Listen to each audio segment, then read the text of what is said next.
Good morning, DJ and PK. It's 97.5, the KSL Sports Zone. Welcome in on a Friday morning. We have so much to get to. Football, college hoops, the Utah Mammoth, the Utah Jazz, and that's just in this first hour. Let's start with the Utah Jazz. Thought it was a pretty strong first quarter. They played the young guys who probably have a future here. Ace Bailey had 7 shots in the first 6 minutes. They were force-feeding him. No Markkanen. He's out for a couple of weeks. But a strong performance, I thought. Isaiah Collier taking the ball to the rack, looking good. And then Cody Williams, what a dunk. He threw down a windmill. If you haven't seen that, it's all over social media. You got to go see that. And ultimately, the Jazz lose to the Pelicans. They got themselves blown out in the second quarter. But they ran some lineups out there that suggested they were going to get blown out. It's hard for me to even get worked up about it. So the Pelicans get the win. Same two teams again Saturday. Let's get to the best of the post-game show. Your Jazz recap here on DJ and PK on 97.5, the KSL Sports Zone. Jake Scott with you as the Jazz fall to the Pelicans last night, 129-118 for the Pelicans. Man, Saddiq Bey, what a game. 42 points, 7 assists, and 5 rebounds in the win for the Pelicans. The Jazz got 23 from Ace Bailey. Bryce Sensabaugh had 20 coming in off the bench in the loss. Let's get to the post-game sound and start things out with Jazz head coach Will Hardy. Ferocity brought a lot to our group. I think it's representative of somebody who doesn't take the opportunity for granted and is fighting every day to try to make his place in this league. And I thought it had a huge impact on our team in the second half. After the first half, the second quarter in particular, for us to come out and win the second half, I was really, really pleased with that effort from that group. The game got away from us in the second quarter with some sloppy play on offense and not much resistance on defense. What have you seen from John Conchar over the last couple of weeks? If there is a ball nearby, his hand will touch it. He is elite instincts for the ball, does so many winning things, steals, deflections, block shots, rebounds, plays an unselfish style, and he never really looks like he's flying around. Like, his brain clearly works quickly. He's just in the right spot a lot. He's a winning player. Seems to be able to do that, even while a lot of veterans in these opportunities seem to be like, well, I'll just take over. This seems like the same role he would play on a playoff team. Yeah, I think it shows a ton of self-awareness. It shows a ton of maturity, that John knows how he best impacts the game, and he sticks to that. I think there's always opportunities to do a little bit more for everybody. But it takes a lot of humility to say, like, I know my role, what I do best and what my best role is no matter what team I'm on. Sometimes you have guys who they're constantly worried about what they're not getting. And like, oh, well, I should do this, or I could do this if you'd let me. I think, John really is. He's playing the same way that I watched him play in Memphis for years. So we're lucky to have him. I think he does a lot of good things for us, and he can play with a lot of different lineups. He struggled last game in Houston from the field. What did you like about his response tonight? Yeah, I thought he settled into the game nicely by keeping it pretty simple. The 2 plays going to his right hand towards the middle of the court to start the game, I thought got him in a little bit of a groove. In Houston, it felt like he was a little sped up. And Houston did a good job of using their physicality and pressuring him. But I thought the start of the game settled Ace down. Obviously, the end of the first half, we had him out because he had 3 fouls. It's a situation where it's a feel thing in those moments, whether you're going to let the guy stay or not. I have let Ace stay in certain moments, and it hasn't worked out. I wanted to make sure we were going to get him a good run in the second half. So that may have disrupted his rhythm offensively a little bit, but I thought early in the game he did a nice job of keeping it simple with his reads. That's Jazz head coach Will Hardy. Let's now move on to the players and hear from John Conchar. The background on how you turned into this type of player, like the hustle guy. Were you always this, or have you been more of a scorer at previous points in your life? I just tried creating a role for myself in the NBA, and just pretty much just kind of play hard, work hard, and dive on the floor, get loose balls and extra possessions for our team. Were you a different player prior to that? College, I played some point guard, so yeah. I would say probably a completely different player. But your three best players are probably going to take the majority of the shots, so you need a role player. So I just try to fit in. Does it take, some humbling to kind of get yourself to that point? Not really. I just want to go out there and play and hoop, honestly. So whatever I got to do, I'll just try to be out there. What have your conversations with Will and the organization been like since you've been here? They've been good. Just staying confident with my shot. Struggled obviously since I've been here, but just keep shooting and just playing hard. There's John Conchar. He got the start last night for the Jazz, but the Jazz come up short against the Pelicans. They lose 129-118. Next up, the Jazz take on this very same Pelicans team on Saturday night at Delta Center. That game will tip off at 7:30. Pregame coverage begins at 6:30. Coming up next, more DJ and PK here on 97.5, the KSL Sports Zone. All right, there is the best of the Jazz postgame show. The Utah Mammoth are back in action tonight. The Minnesota Wild are in town. I talked with Cole Bagley a little bit, covers the Utah Mammoth for KSLSports.com. Here's part of our conversation as we look forward to the Mammoth coming down the home stretch here. Cole, good morning. Good morning. How are we doing? Good. It's all about the final score. We know that. But we also know when we watch sports, sometimes the final score is a little flattering, and sometimes the final score is a little deceiving. It was 4-2 at the end of 2. It finished 4-2. It felt like the Avs dominated that game. Did you see it that way? I don't know about dominated per se. I would say that both teams were pretty rusty coming back from the Olympics. A lot of missed passes and turnovers and, just sloppy play through the first period. And then, Colorado's, they've got a much better roster, right? They've got a lot of star power on that team. Even without Nathan McKinnon, they've got, Brock Nelson, who just won a gold medal with Team USA, and he was everywhere. He was all over the ice. I have a newfound respect for Brock Nelson after the Olympics, and he picked up right where he left off at that tournament. And then, of course, Gabriel Landeskog and Cale Makar and Nietzsche and Taves. I think it was just, Colorado is a better team than Utah. They're certainly a cup favorite, and I think skill kind of just eventually took over, and it is what it is, right? And for Utah, I think there's an important perspective to have, right? It's been 3 weeks, since most of these guys have played together, and obviously Colorado, it's similar. But Colorado had more Olympians than Utah did, guys that saw a lot of minutes for their respective countries and what have you. And then for Utah, they brought two guys back off of injured reserve who haven't played for months, especially Logan Cooley, who's missed the last almost 3 months.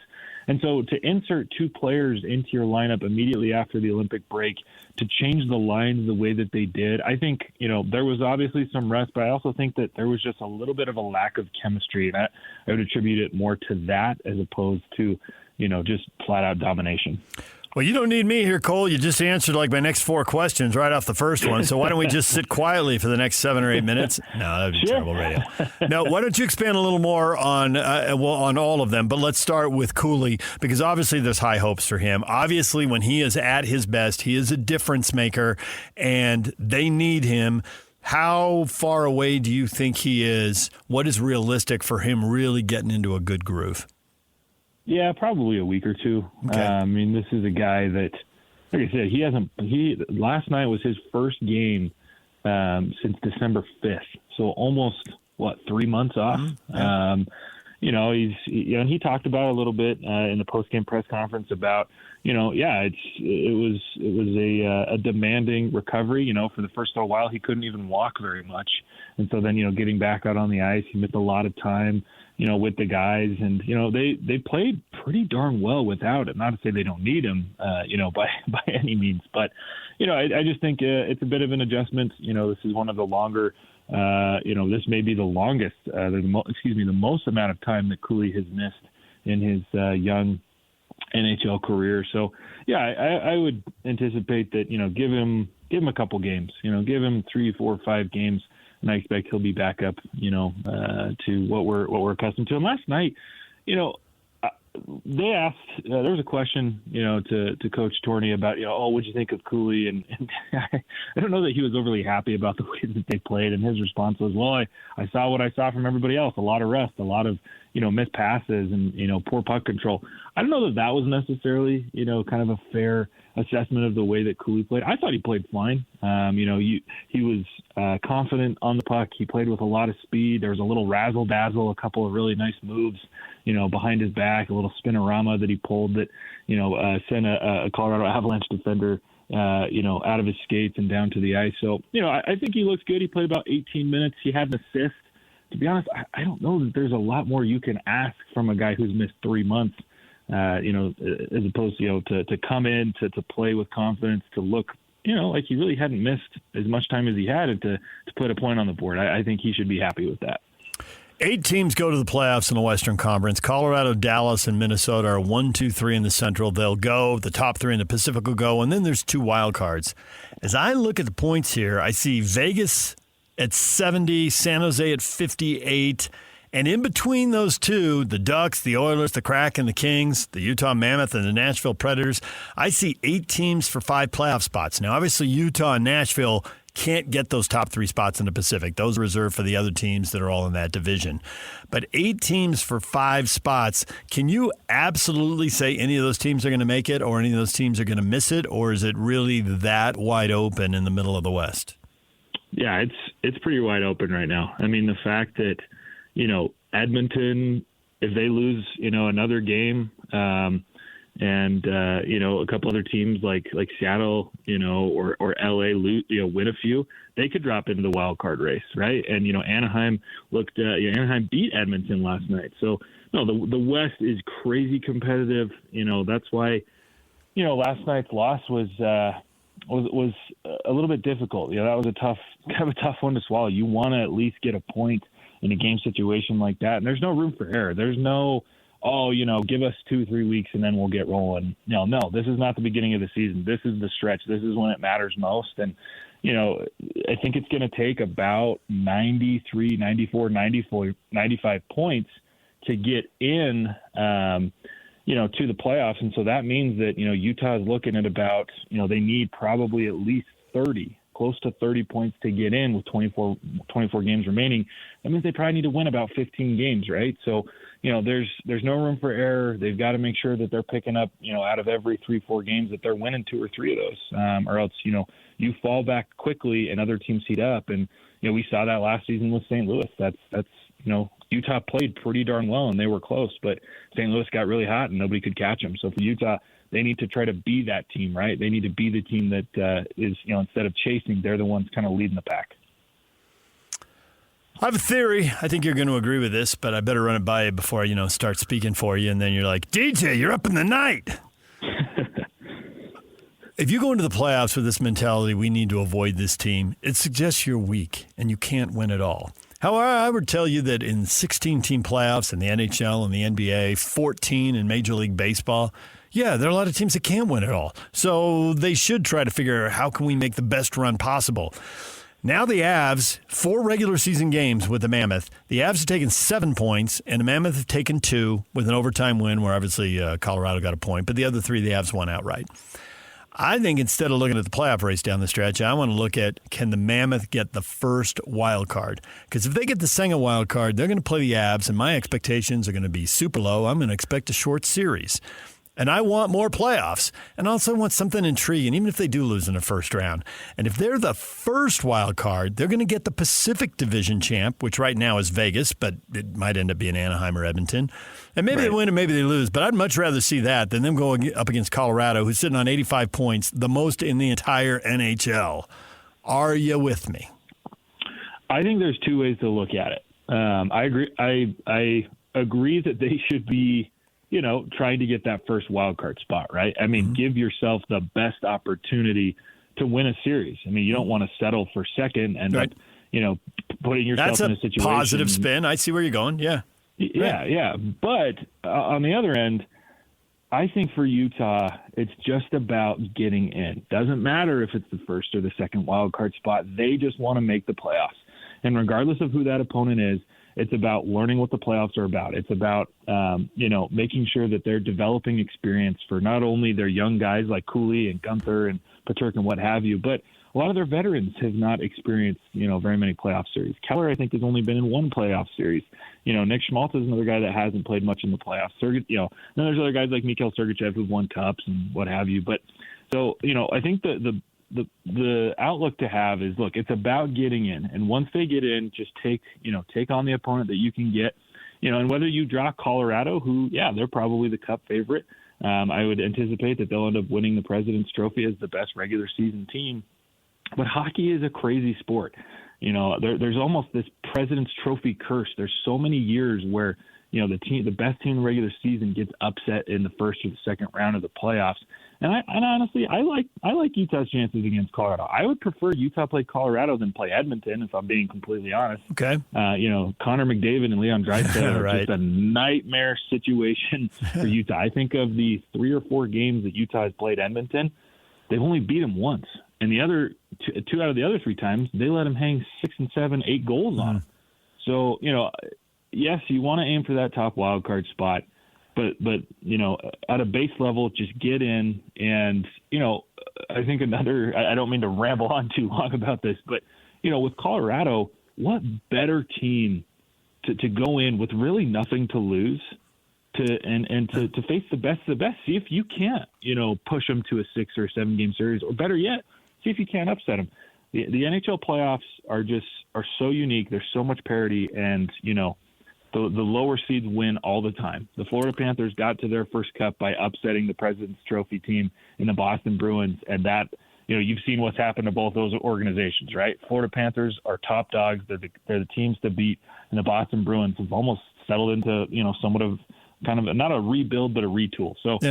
Yeah, I know I just word vomited a whole bunch, but hopefully that answers your question. Well, I think the best thing is that, matchups matter, and Edmonton's regular season record isn't great, but we know they got star power at the top of the roster, and we can look at the games, and the thought that they might turn it on and be way better in the playoffs, I get your point. I think that's a rock-solid point. That you got to, be careful what you wish for. And, you wouldn't ever in a locker room around a team. It's more about being the best you can be. Hey, why settle for the second wild card? Get the first one. But I also figure, and I get your point about wanting to see Colorado at some point and see what you can do and crazy things happen. But if you get that first matchup and say you're playing Vegas, well, if you can win that, Colorado's probably going to be there down the road. There might be another upset like you just pointed out. Boston had a record-setting season and crashed out immediately. But my guess is they could just see Colorado a round or 2 later anyway, and then use that as a measuring stick and see where you are and see what you can do. So. Yeah, for sure. But it might put the cart before the horse. They're not in the playoffs yet, and here I am worrying about positioning. But I will say, of any of the teams that Utah could face, I think I would prefer Vegas. If I got to pick, right, I think Vegas. Vegas is only 6 points ahead of Utah. Yep.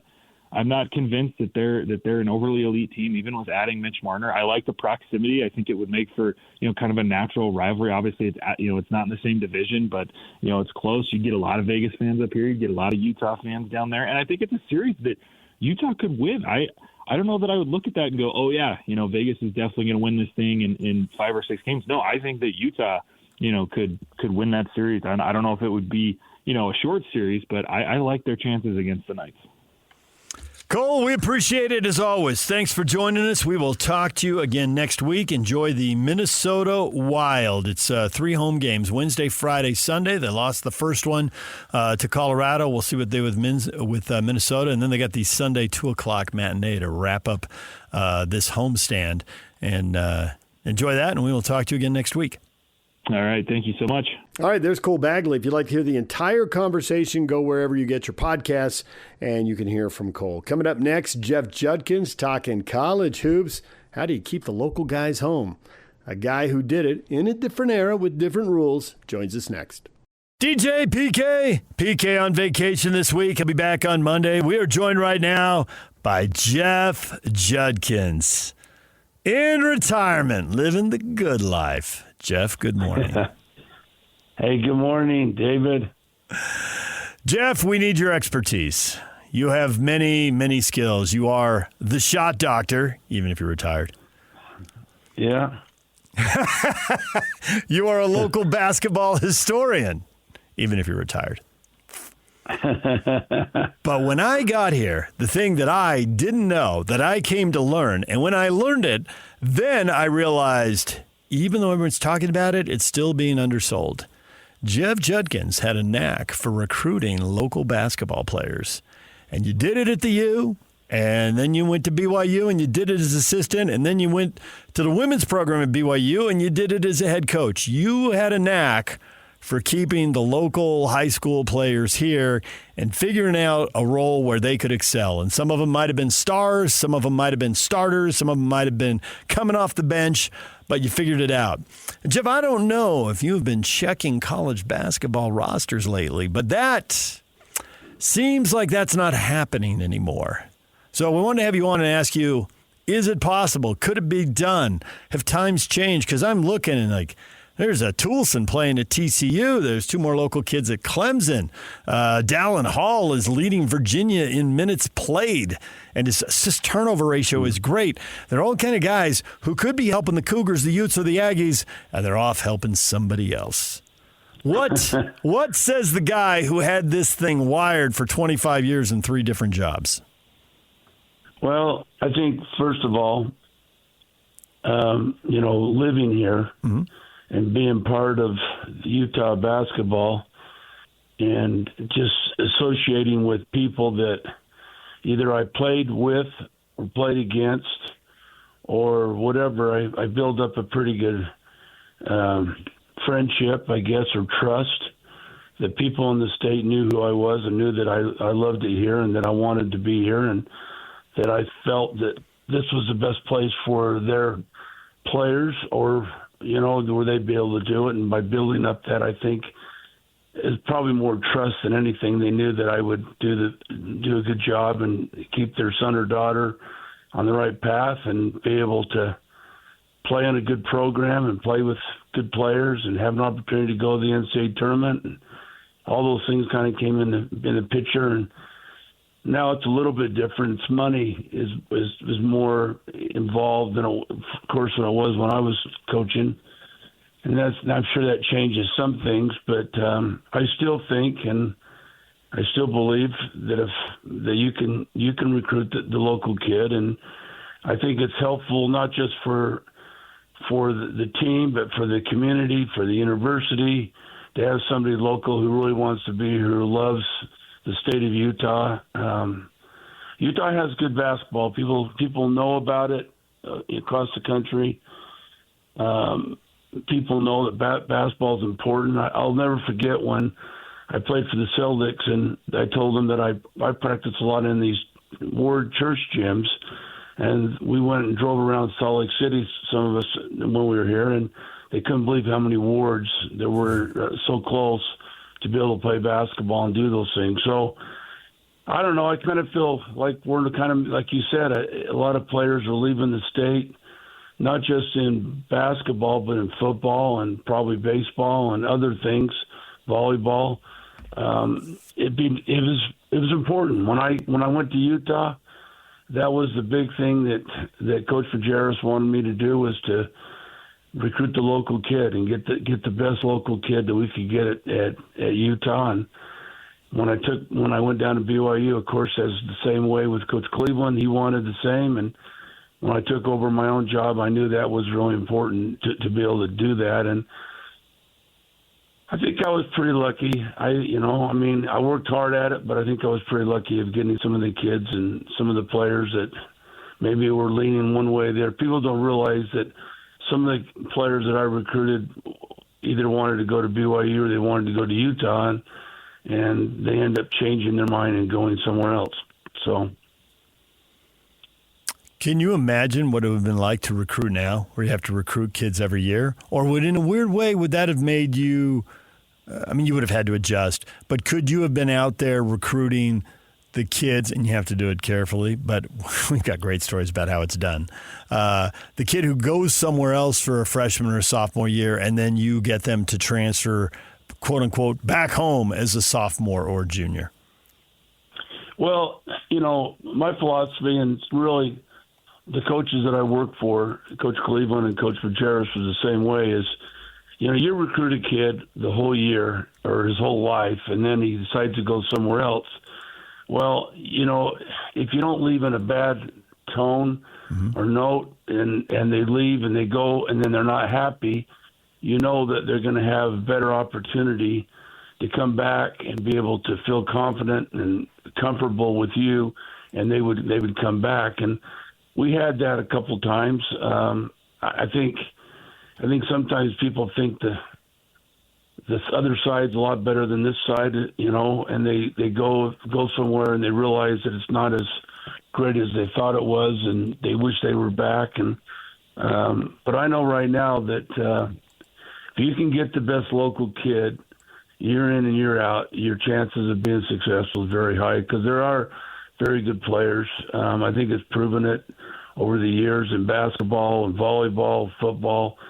Utah's got some really good players, and you need to take care of that, and you need to do it. Now, it's harder because more universities and schools are recruiting kids from Utah because of a lot of reasons, and it's probably a little bit more difficult. Like Britton Johnson, it came down to, it was out of us, and Syracuse was his two choices.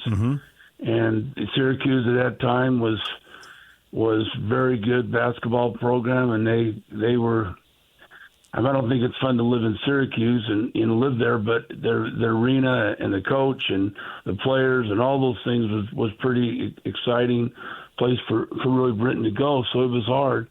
There's other universities I've had to go against. They were tough, but I don't know. I guess because when I played here, I felt like I didn't get recruited as heavily as I should have, and I think there's been a lot of really good players in the state of Utah. And somebody told me a thing I didn't realize. He said in the state of Utah there was more professional players that played professionally than Southern California, which kind of surprised me when I heard that a long time ago. But there's been some pretty good players here. Danny Brains, Brett Roman, Sean Bradley, the Haas boys. I mean, look at, the John, and there's been a lot of really, really good players. And yeah, my roster when I was at BYU, I really, every year I tried to get the best local kid.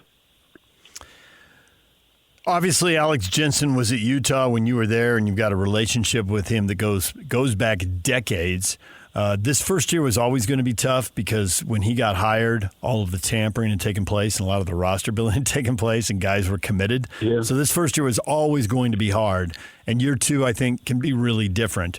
Having said that, if you had any advice for Alex, what would you tell him, at least publicly, that you can share here? Well, probably got good stuff. Dave, you hear Josh Grant talk about there's a formula to win at Utah. Yeah, I have heard that. Part of the formula is getting the best local kid. That's part of it. And I know Alex is when we talked, I know that he's definitely looking at that. It is different. It's kind of sad because Alex has to go through the kid's agent or whatever to communicate, where back in the olden days, you couldn't get a hold of the kid. You had to call and leave a message with the mom or the dad, say I called, and then call back. And, now with cell phones, it was a lot easier. But, I think Alex, you're right. I think it was hard. He got in it kind of a little bit too late, and he couldn't probably get the kids that he really wanted to. This year will be a different situation.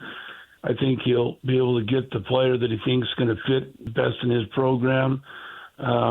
There's so many things or characteristics you want from a player.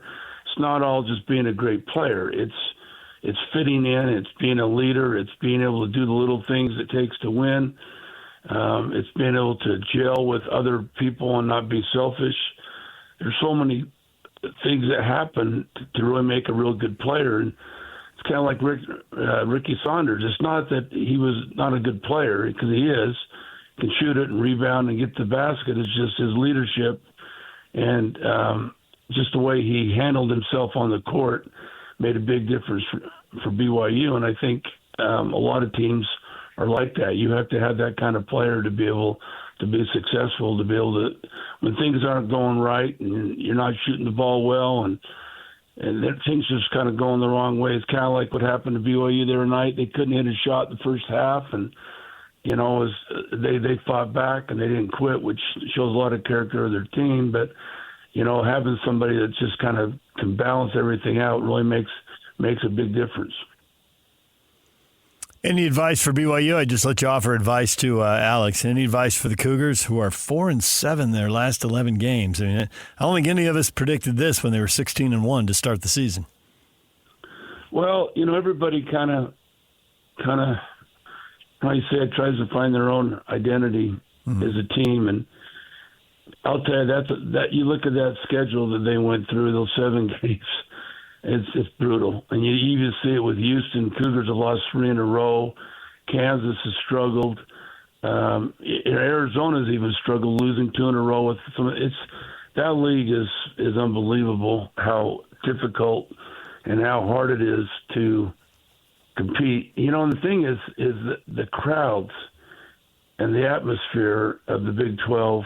They talk about how BYU is one of the top, and you got Texas Tech is up there. You got Kansas. I mean, it's crazy how basketball is the attendance and all this what's going on. And that's where we got to get Utah. Utah's got to get back to that, where it's hard to come to Salt Lake City and win because of the atmosphere, and that's hard. That's probably harder to do than try to get good players. How do you get the fans back being excited to want to watch Utah basketball? And I think Alex is the best guy for it. I think it's gonna take time, like anything. It's gonna take time to be able to do it, and he's got to put a good product on the floor. And hopefully, with people. The sad part about this whole thing, Dave, for me in college basketball is there's not going to be the kid that a little kid looks up to. He comes in as a freshman, he looks up to him and thinks he's his favorite player, and then he goes 4 years, and that kid that's watching him and following him won't have that relationship with that player anymore because the kids are just moving around so dang fast. And, it's happening in the pros too, so it's not like it's just all college. I mean, could you see Larry Bird playing for some other team than the Boston Celtics in his career? Probably not. You don't see that. You see, Magic Johnson playing for the Knicks or something.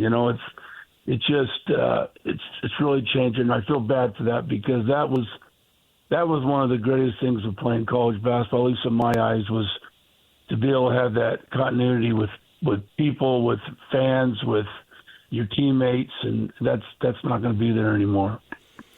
Well, Richie Saunders and Mason Falsliff have pulled it off, but I get your point. Steph Curry has pulled it off, but on the other hand, Durant and Harden and Westbrook, who are all together in Oklahoma City, combined, those guys have been on 10 teams. They might have been on 15 teams by now. I'd have to add it up. Yeah, Durant's a great player, but look how many teams he's changed. Yeah.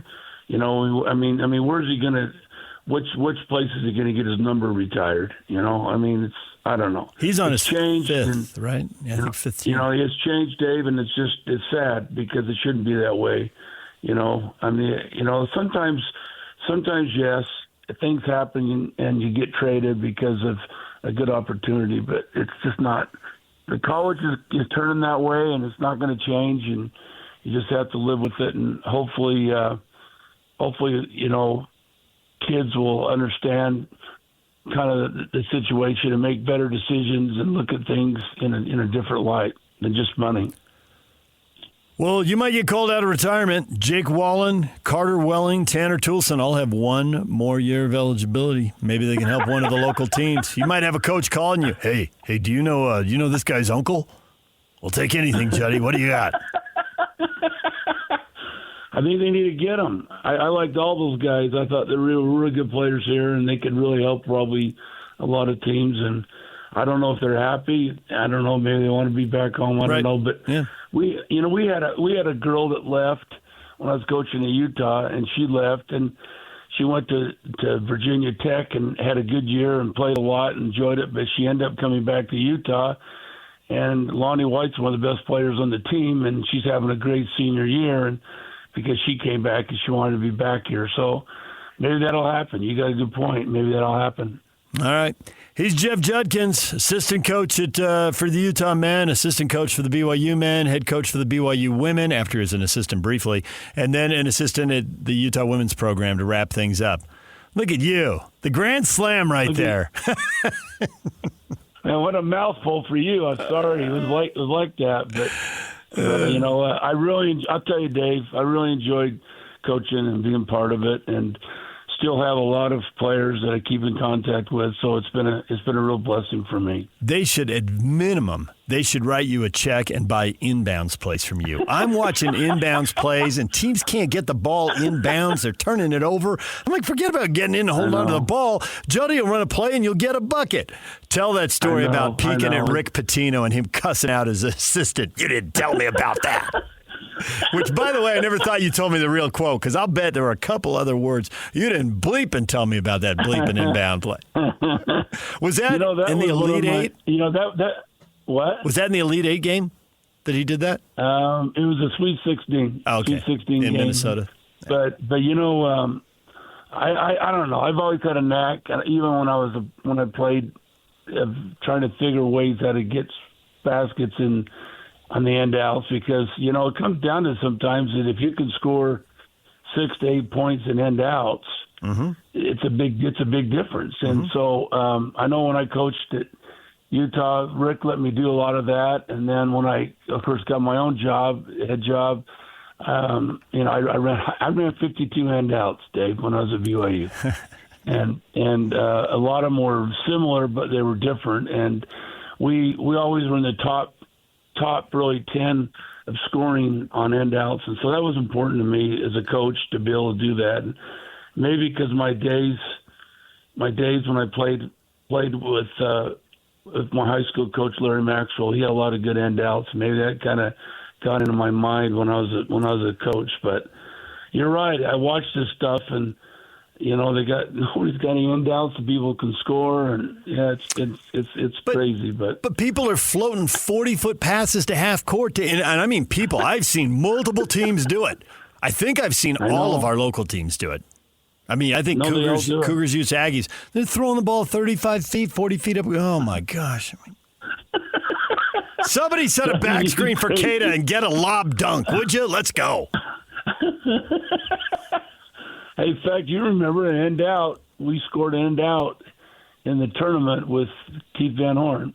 You know, an end out that we ran quite a bit, but coach kind of did a little wrinkle on it for us to get a basket with him. And you never know. You never know. That's why I'm saying you got to be prepared. There is Jeff Judkins. All right, we're going to take a break. When we come back, we are talking football. The NFL offseason heating up. A lot of big roster decisions getting made. Kevin Graham joins us next. DJ and PK. PK's got today off. He'll be back Monday. Kevin Graham joins us right now to talk about the National Football League. Kevin, good morning. DJ, how are you, my friend, this morning? Are you doing fine? Are you excited for the world? The Mammoth that lost, are you okay? Are we going to survive? Are we going to come back? Are we going to maintain our number one wild card position? I would say that right now I am not as good as the Seahawks, but much better than the Jets. Okay, yeah, well, there you go.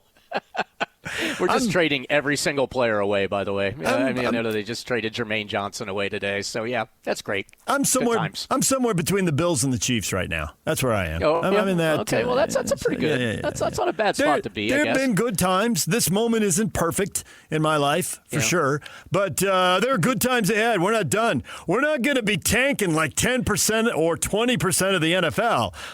I'm done with the Jazz tanking talk. That my head's going to explode. You know why they got fined for tanking? Because they're tanking. That's why. They are. Now, why didn't 6, 7, or 8 other teams get fined? No idea. Because they're tanking too. Makes it look like they're just making it up as they go along. And I think the reason for that is because they are making it up as they go along. Oh, 100%. This thing is a joke. I mean, look, we all know what all the NBA teams are doing. Just be authentic. Stop with the garbage. And again, it probably goes back to the gambling and appeasing the gambling. But you know what, Adam Silver? Stand up to the gambling companies and say, look, you knew what you were getting into when you threw all this money at the league to be sponsors or whatever the case might be. This is the way it is. I think, like I said, when I co-hosted with Scotty last week, which was a lot of fun, I basically said, look, I mean, the gambling companies knew what they were going for, and if you are the NBA, you are in charge here, and you are going to say, settle down. And honestly, if anybody's betting on the Jazz in the fourth quarter on prop bets, they're idiots to do that anyways. Like, why would you do that? I mean, the Jazz are tanking. Don't put any money down on what players are going to hit whatever number or who's going to win the fourth quarter or whatever stupid prop bet you're trying to play. I mean, it makes no sense. There's two reasons that it makes total sense. Number one is you've lost a lot of money in the three quarters and you're trying to get it all back at once. That's one reason. 100%. Right? Yep. And the other reason is you want to light money on fire, but your mom told you not to play with matches and you don't want to burn down the apartment building. Those are the two reasons to do fourth quarter bets. I know. And you know what? And then and the gambling companies are like, now I see, because the gambling companies are like, well, we need to win money, continue to win money off these idiots. So, yeah, I understand what you're saying. I'm really glad I'm not tempted. I'm really glad it doesn't matter to me. I'm really glad I don't want to do it because it looks like a huge problem for some people. And I'm like, I got problems, and some of them are self-inflicted. But you know what? I don't have that problem. So I feel a little better about myself. I'll be over here. I may have been known living in North Carolina right now, where betting is legal, and I don't bet a lot. I'm betting $5-10 at the most. Yeah, I may have been one of those idiots where I'm like, gosh, I've lost 15 bets in a row, but this one's going to be the winner. And and probably the lowest I ever had, it was in the middle of the night. And I was just having a good time. And table tennis was on the app, and I did bet on a table tennis match at like 2 a.m. And yeah, that was, and I won. I mean, I won $2, so I was really excited about that. So yeah, that's a problem. That's when I'm like, I got to really just stop doing this. I grew up in San Diego, and what used to be called the agate page in the back of the newspaper, the super tiny print with a lot of results, no context, but just box scores for whatever sports were. Well, in San Diego, where I lived, you were, in my case, 5 to 10 miles from the border, depending on which house we lived in. And there was sports in Tijuana, and it was in the agate page, dog races and highlight. And 7-year-old me, hey, Dad. And he's just shaking his head like, no. I will talk to you about baseball, football, and basketball. I will talk to you about soccer, golf, and tennis. We are not talking dog races, and we're not talking highlight. I think I went to dog races once in Florida. I think I think it's legal down there, and I remember going in, and that's just a fun time. You're betting on dogs. Oh, okay. And so my betting theory, DJ, is I'd watch the dogs before the race, and whatever dog went to the bathroom, took a number 2. That's the dog I bet on, because my theory was the dog was going to be lighter, so the dog was going to run faster and try to catch the little mechanical rabbit that went in circles or whatever. Yeah, that didn't go well either. Well, I brought up tanking. I'm going to change the topic now because this is veering off the tracks very quickly. I brought up the tanking because I'm listening to national people have this discussion, and it's totally on the mark. They are right that they can already identify 3 NFL teams are going to tank because they need quarterbacks, and this is a bad year for quarterbacks, but next year is supposed to be a great year for quarterbacks. Sounds a little bit like the 25 draft. Cooper's good, but, man, the 26 draft, wow. 25's got 3, 4, 5, maybe 6 guys at the top, but the next NBA draft's got 10 or 15 or maybe 20 guys at the top. And now they're saying that about quarterbacks next year. We'll see if it turns out to be true. Your Jets need a quarterback. Kyler Murray's done in Arizona. They need a quarterback. Tua's going to be done in Miami. They need a quarterback. There's 3 teams with strong motivation to tank this year. And there may well be more, right? If things go wrong in Tennessee, if things go wrong in Indianapolis, if things go wrong in, we could probably fill in a few more teams, right? So it's 3 for sure. Could be Pittsburgh. Could be Pittsburgh. If Aaron Rodgers doesn't come back, Pittsburgh. If Minnesota has a quarterback issue and gets off to a bad start, I mean, you could go team 4, 5, 6, 7. How bad's it going to get? Yeah, and that's the question. And then you got to look at injuries as well, and you got to see, okay, if a team loses a quarterback, and, like you mentioned, Minnesota is a perfect example. If J.J. McCarthy's their guy again and he gets hurt again because he's had an injury-riddled career so far, then you're right. Minnesota's in the mix. I mean, you don't know. And you know what? The Jets have already – and I have a very focused – I'm a Jets fan, been there my whole life. I mean, last year they threw it away, and they tanked. I mean, they took an unrestricted free agent quarterback in Brady Cook, and they put him in there, and he finished the season, and they were awful. They were like the worst team in the league, and you're 100% right. The problem is you also have certain coaches, though, that they have to make sure if they're going to tank. Like if I'm Aaron Glenn, the coach of the Jets, I'm going to my idiotic, incompetent owner, and I'm saying, look, obviously, the best way for us right now is we don't have a quarterback. We have the number 2 overall pick. There isn't a quarterback sitting there that we should take that's going to be a franchise quarterback.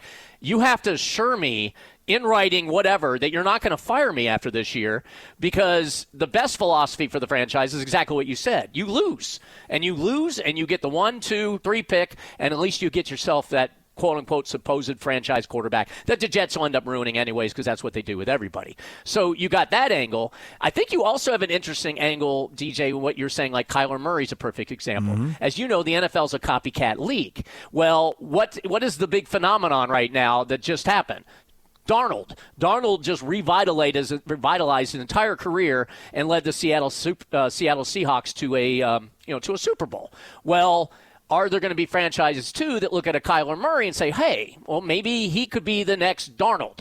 And so you got that angle to play as well. Kirk Cousins is going to be a guy that's out there that someone's going to take. Now, granted, I think he's too old and he's beyond his years, but he could be a serviceable, stopgap quarterback until you get the next guy. But you're 100% right. It's totally intriguing. The NFL, though, isn't going to do Adam Silver and start sending doctors, I think, to locker rooms to make sure that the MRI is coming back a certain way or whatever the case might be, because there's so many players involved, and some of these teams are going to be so depleted anyways that it doesn't matter. I mean, we understand. As an NFL fan, I think all fans understand the whole tanking thing. We get it. So that's why I go back to the NBA and I look at Adam Silver and I'm like, dude, man, just be authentic about this.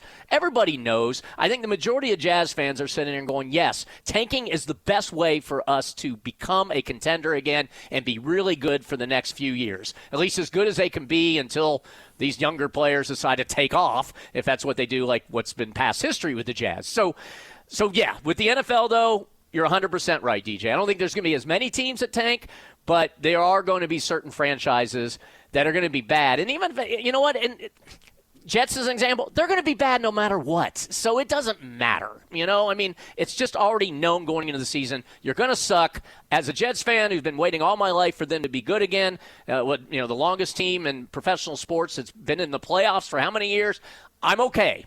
That's fine. We're going to suck next year. Hopefully at that point they'll fire Aaron Glenn, get a coach in who is competent, and then draft a decent quarterback that they can develop. That's what you got to hope for. Baltimore, Kansas City, Dallas, Detroit, Minnesota, teams that were in the playoffs a year ago that were out, and they were all good teams and were talked about justifiably as, hey, this could be their Super Bowl year, right? If it can happen to Seattle, why couldn't it happen to any of them? Seattle was 10 wins on the outside of the playoffs the year before, and now they're the Super Bowl champs. Which of those teams do you look at and think, yeah, they'll be back and they will be right in the thick of it to win it all? I think the Ravens could be that team if Lamar Jackson stays healthy. You do have a new coach, so you do have that sitting up there.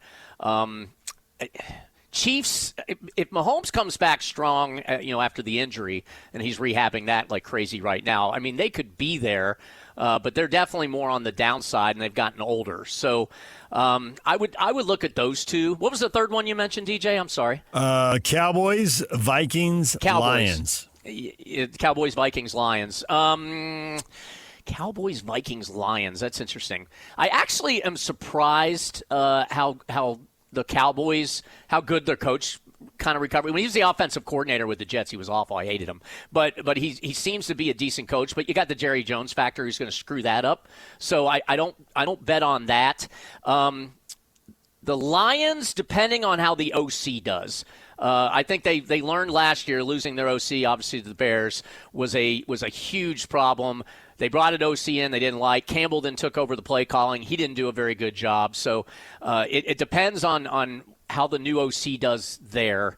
The Vikings, I'm a J.J. McCarthy fan. Obviously, he took the Michigan to the national title, whether you want to, cheating or not. But I don't see it with him. I think he's got the character. I think, though, he makes too many mistakes and he's injury prone. So I think those three teams are bigger question marks. I'd look more at the Ravens and the Chiefs to be the two that could bounce back and be because the other problem you got to remember is they both also played really strong schedules last year, and I think scheduling we saw last year had a major impact on a lot of these teams that made the playoffs. New England obviously making the Super Bowl with one of the worst schedules you could play from a standpoint. I think they only played 3 teams that had winning records in the regular season. So I think scheduling, those two will also have better schedules next year, which I think will help them as well. I'm seeing multiple draft projections, and we'll have you on again before the draft, so this may change. But I'm seeing multiple projections that have Notre Dame's running back Jeremiah Love to Kansas City because they're drafting, I think it's 8th. They're drafting way early. Was it 9th? Okay, it's 9th, Yock says. But anyway, they got a top 10 pick, and that Love's going to be on the board for them. And that seems like a great match. Assuming their O-line is healthy and good, assuming they get that right, and they have had issues during the Mahomes era on and off with that line, assuming they get that right, wow, that could be a game changer for them. That could really, really, for all the offensive genius, like they scored 120 points less than the Lions. I mean, the Lions, and you recounted there perfectly, like losing Ben Johnson, massive loss. I said he should be coach of the year, not just because he made the Bears better, because he made the Lions worse. He was clearly a big part of what they did 2 seasons ago. But they still were tied for 5th in points, so they had other issues. That defense was not good enough. Yeah. Yeah, and running backs too. I mean, have made a comeback. After Barkley had his 2,000-yard season a couple years ago.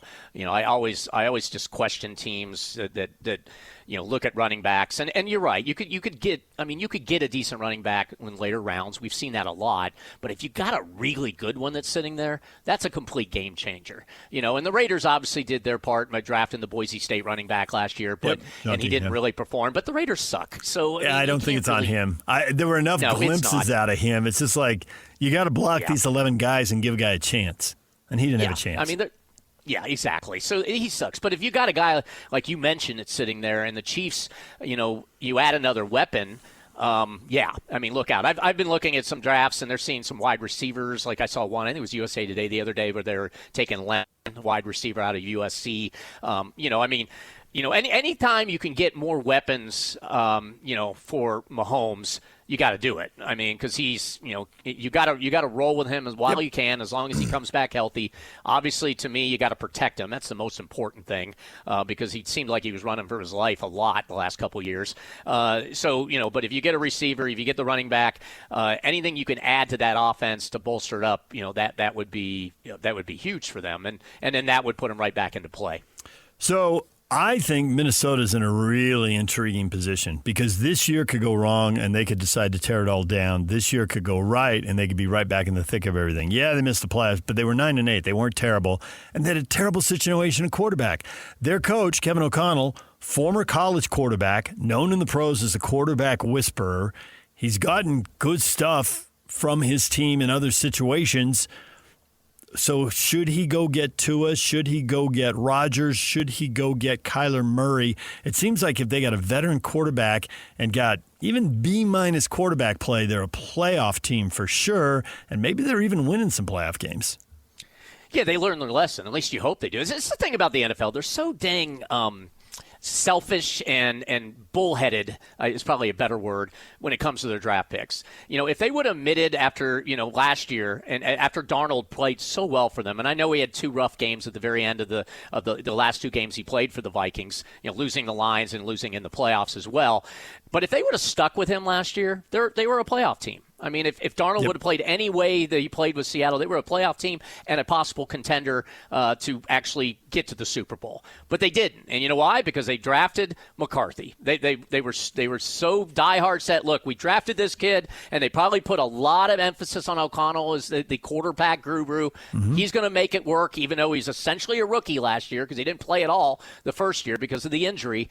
And they were bullheaded about it. If they would have just signed Darnold last year, they'd be a Super Bowl contender again this year. But no, to your point, they screwed it up. So because they screwed it up, now they're going to have to flip and roll the dice, like you said, on a veteran backup and hope O'Connell can work his magic if McCarthy is the guy that doesn't get it done. In fact, McCarthy, if they get, like a Kyler Murray, like you're saying, there's no guarantee McCarthy's going to be day one starter because I'm sure it's going to be a quarterback battle. And so, that's the thing about, NFL, and I'm probably driven mostly by general managers, and coaches are involved in these number one top picks as well. They always have a huge voice in it, and they messed up. And they screwed up. They realize it, and you're right. They're now going to overcorrect. They're going to go out and get that veteran. But it's not overcorrection, actually. It's the right move to make because you don't know what you have in J.J. McCarthy, particularly with his injury front. And even when he wasn't injured, he didn't look that awesome by any means. So, yeah, I totally see Minnesota doing that. And to your point, if he could revitalize a Murray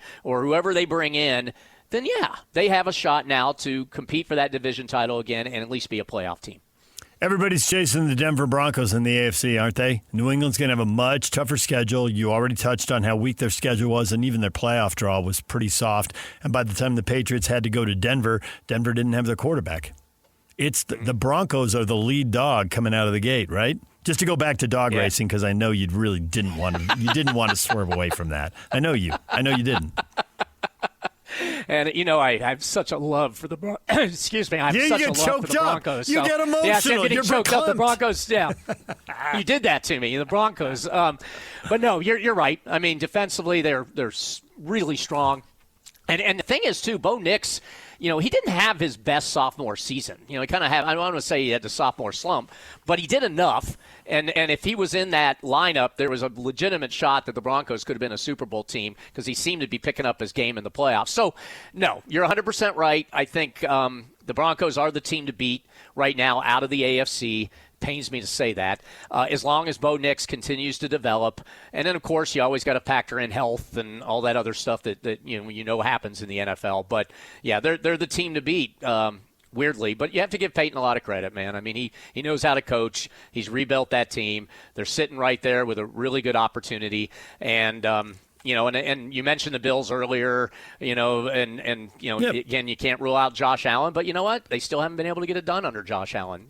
Same thing with the Ravens. I mentioned the Ravens bouncing back. Lamar Jackson, as good as he is when he's healthy, he still hasn't been able to win the big games to get into the Super Bowl. So, as you look all the teams in the AFC, I think the AFC is you start with the Broncos. So, be happy there, Bronco fans. You got a good shot. All right, there's Kevin Graham. When we come back, what is trending? The headlines are on the way.